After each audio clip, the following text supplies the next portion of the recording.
Hi, my name's Cory Grandinetti, and I'm an occupational therapist. I'm currently working in the Shoreline School District here in Shoreline, Washington. And previously, I worked for Rehab Without Walls and served as Director of Clinical Management at Rehab Without Walls. And prior to that, I worked at Harborview Medical Center in the inpatient rehab unit for a number of years, working with people with neurological injuries. So at that time, I became interested in just focusing on returning to important ADLs after a neurological injury or a complex injury. And bowel and bladder and sexual health became my interest because they have such an impact on quality of life. Anybody who's having sex typically has ways of having sex that feel good, whether it's a certain position or a certain place.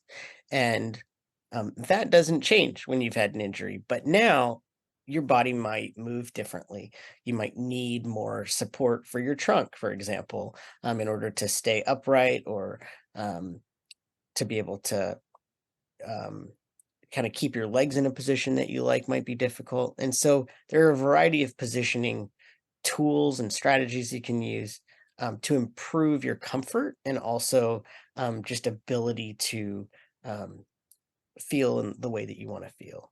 Some things you want to consider when you're using different equipment is when you're moving around, how do you need to get in and out of your chair or the bed or wherever you're going to be having sex?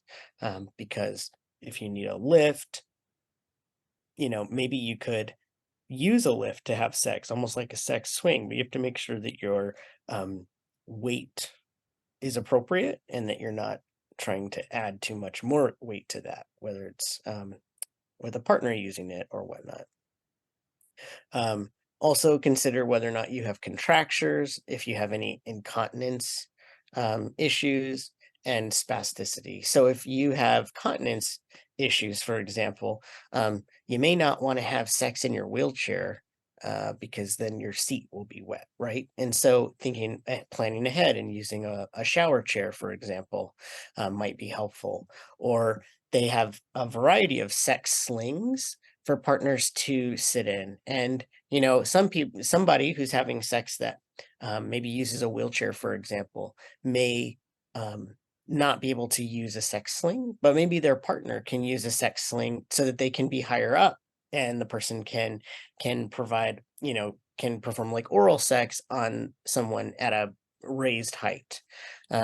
So it's not just about trying to figure out how to position the person who um, uses a wheelchair, for example. It could also be used for the partner to improve just access from a wheelchair to make sex more spontaneous if they need more help getting in and out of their wheelchair. Spasticity can have a big impact on someone's ability to have sex or orgasm. Spasticity can limit um, someone's ability to be penetrated, for example. And so some management ideas include that if your spasticity brings your legs together, it might make rear vaginal entry kind of harder. And spasticity that brings knees up towards your abdomen, flexor spasticity, if you're trying to be the partner penetrating, can be challenging. So typically, penetrating your partner on their back with the partner on top leaning back against the legs can allow partial penetration. So really exploring not only what your body can do, but also would a wedge help? Or, do I need to change and be on top or bottom to accommodate that tone? A resource I'd recommend is this show on Netflix, How to Build a Sex Room, because a woman comes in and she's a designer and she designs all these spaces for having sex. And what she really asks is, what do you want from sex with your partner or partners? And how can we make that work? And I think each person needs to identify what is sexy to them, what turns them on, what they want to be able to do, and maybe in this case, what limits me from doing that? And then how can I use furniture or equipment like a shower chair or a lift um, to be able to improve my access to that? So There are some videos from Mitchell Tepper online that are focused on spinal cord injury and has some considerations and demonstrations of furniture use.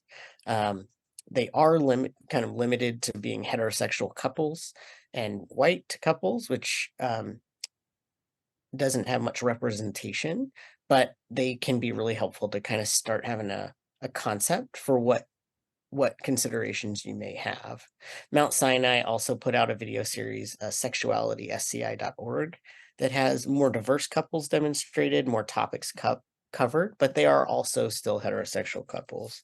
I think um, for everyone, regardless of their identity, um, it's important to be able to support everyone's needs. And unfortunately, there isn't a lot of queer representation in videos for resources for people with disabilities.